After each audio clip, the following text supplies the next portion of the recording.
Hello and welcome to What the Fox. Today we'll be discussing whether or not Brendan Rodgers' time at Leicester City is up or should be up. Yesterday we played Southampton, who are bottom of the league. They have only won once at home all season, and that was back in August. They've only kept 2 clean sheets all season, and along come Leicester City, and we all know what happens next. We just love to break records, don't we? For many of you, this will be the first time that you've seen the face behind the channel, What the Fox. So I'll introduce myself. My name is Lee. I have been a Leicester City fan since I was 8 years old. My first game was back in 1993. I sat in the double decker with my uncle and my older brother, and I watched Leicester City thrash Watford 5-3, 5-2 I think it was. I do know that Lee Philpott got a brace though, because he became my favourite player after that. Not least because he shares the same name as me. David Lowe got a goal, Julian Joachim got a goal. Those were the days. I'm currently a season ticket holder. I was in SK1. I've moved a little bit further around the corner now due to the singing section, which doesn't really bother me too much, to be honest with you. I love this club, and I have fallen in love with this club ever since my first game. I've lived and breathed it. I remember listening to Neville Folger, I believe it was, on Radio Leicester back when I was a poor child and I couldn't afford to go to the matches. I'd be the full kit, you know. I think I had the yellow kit with the August Crisp, was one of my first kits, probably because it was going cheap. I had the goalkeeper kit with Kevin Poole on the back at one point even. But yeah, you know, I lived and breathed it, and I would get upset when we lost and if we missed a sitter, and I'd literally hang on to the commentators' every word. And then I started going to matches, and the same, you know, it's a cult, and it's a love, and it's a passion that I don't think I'll ever give up. Sometimes I wish I could, you know, sometimes when it ruins your weekend, I wish I could, but here we are. Anyway, that's me. Let's get cracking on our breakdown of yesterday's match. So Southampton haven't won since August at home. And again, they haven't kept they kept 2 clean sheets all season. They have changed manager recently. I think is it the third time? I don't think Nathan Jones was in charge at the start of the season. I think it was Hasenhüttl, so it's probably the third time they've changed manager this season. Or the third manager this season, I should say. And they weren't very good yesterday. They didn't offer a lot. I mean, they took their chance, which is something that we didn't do. But they didn't offer a great deal. And in fact, you know, before their penalty in the first half, they were very poor. And you know, it looks like it'd be in the bag for us. But we kept missing our chances. And, you know, as the game went on, you just felt that it was going to be one of those games where Southampton would go up the other end, sneak a goal, and we wouldn't be able to break them down. And that's exactly what happened. And unfortunately, this is becoming a bit of a theme with Brendan Rodgers in charge of the club. You know, we pass it along our back line. We get so far, it's like we go past the halfway line, get a nosebleed, turn back, pass it backwards. There's no bravery in this side. We don't take risky passes. We play it safe every time. And it's almost like we want to bore a team to death and score that way, because we don't take any chances. We don't play any through balls. We don't attack with numbers. You know, you're 1-0 down with 10 minutes to go and we're still not attacking with numbers. We're still not really putting the kind of pressure on that you would expect to happen. Albeit in the last minute, Danny Ward goes up for a corner. We hit the bar from a Southampton header. But it's not good enough. You're playing bottom of the league. They're barely keeping any clean sheets, and we can't put away our chances. I think now we haven't had one shot on target in the last 170 odd minutes of football. I know it was in the Manchester United game was the last shot on target, and that was in the first half. We should be worried. We should be very worried. And unfortunately, it has to be said that this is Brendan for you. You know, every club that he's been at, whether it be, I think at Swansea he wasn't there long enough for them to see this, but at Liverpool they said this happened, at Celtic they said this happened. You know, in the third season things started to unravel. The players that he had brought in weren't good enough. He'd bury other players and kind of call them out in training and stuff.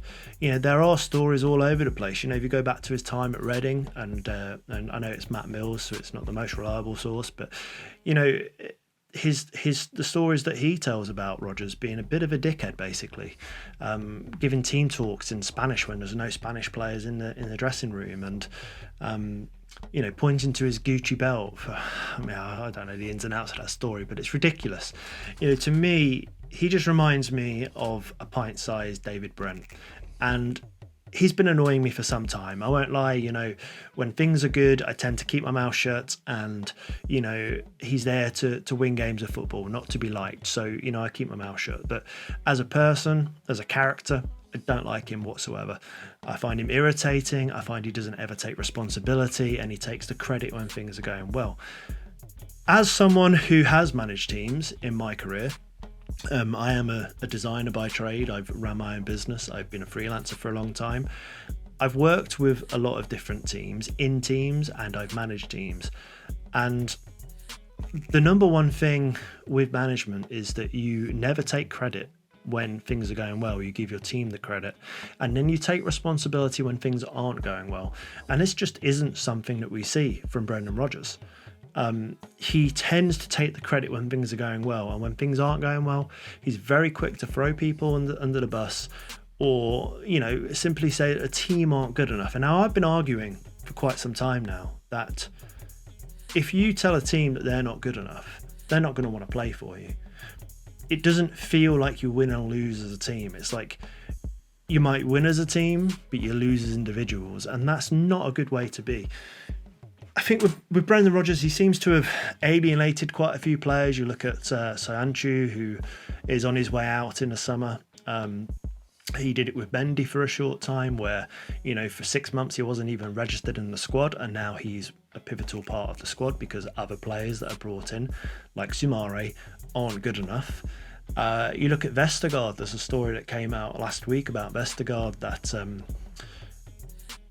Brendan Rodgers, 6 months before he signed for us, had been on the phone to him trying to convince him to sign. Now, Rodgers would have you believe that he wasn't one of his signings now, but obviously he wanted him, and this was a target of his.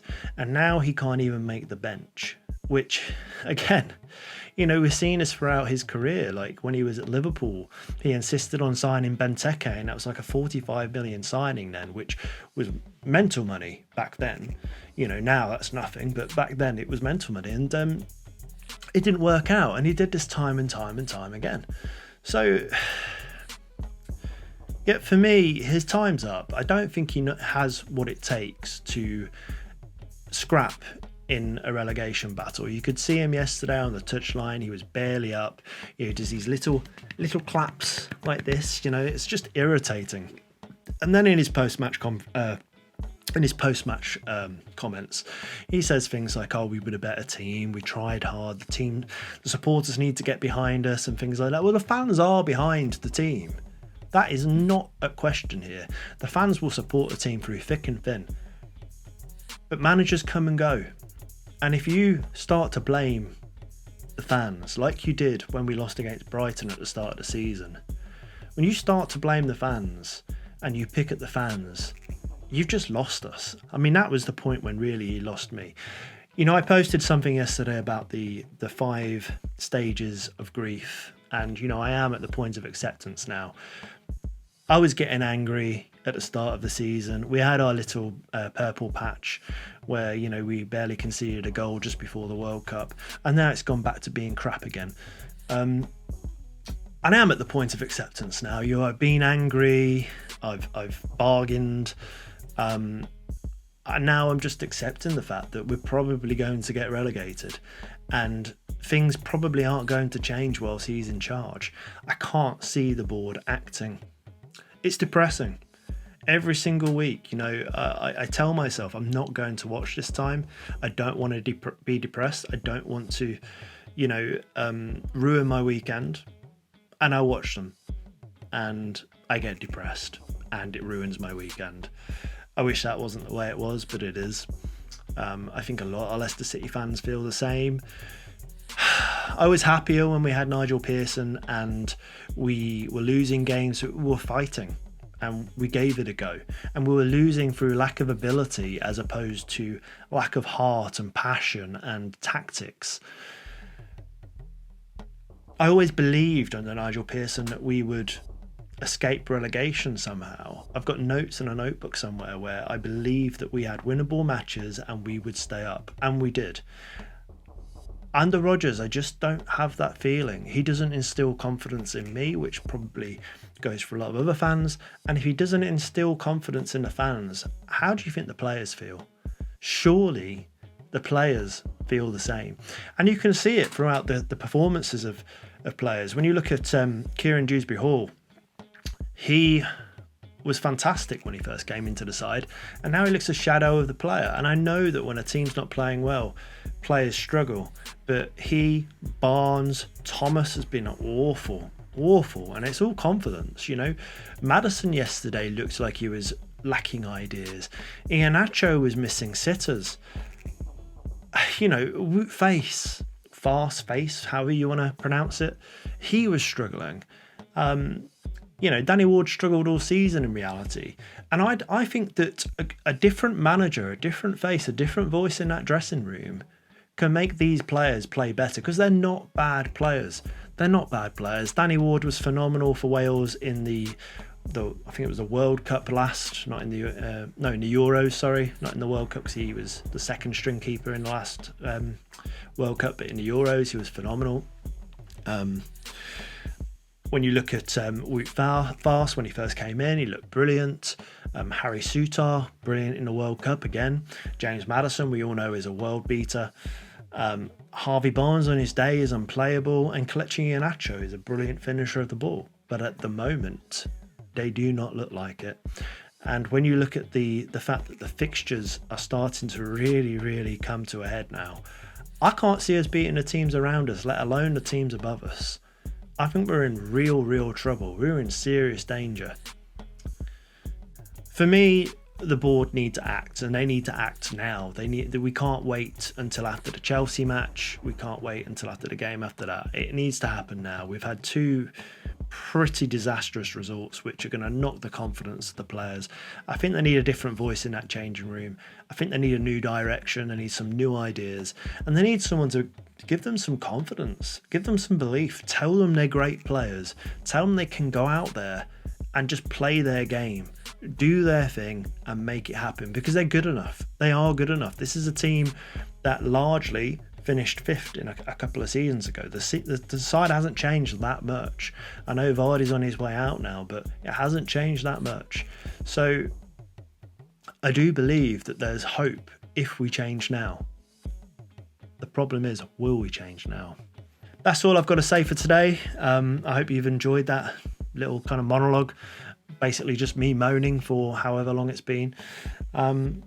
Comment down in the comments, leave a comment and tell me what you think. Do you think Rodgers should stay? Do you think he should go? How do you feel about Top, Whelan and Rudkin right now, because things haven't changed?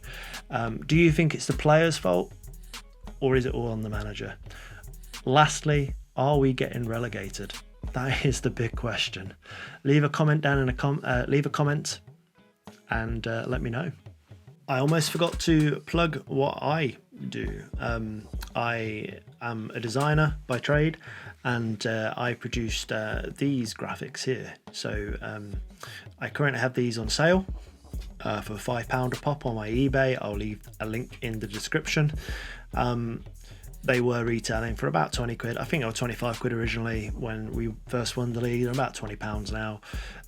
But £5 plus postage and packaging. Grab yourself a bargain. Remind yourself of why we love this club, the amazing thing that we achieved. I'll keep it at that price until I run out of the stock I currently have. I think I have about 75 left, something like that now. They're all guaranteed. If anything goes wrong in delivery and stuff, I'll send another copy out. That's not a problem.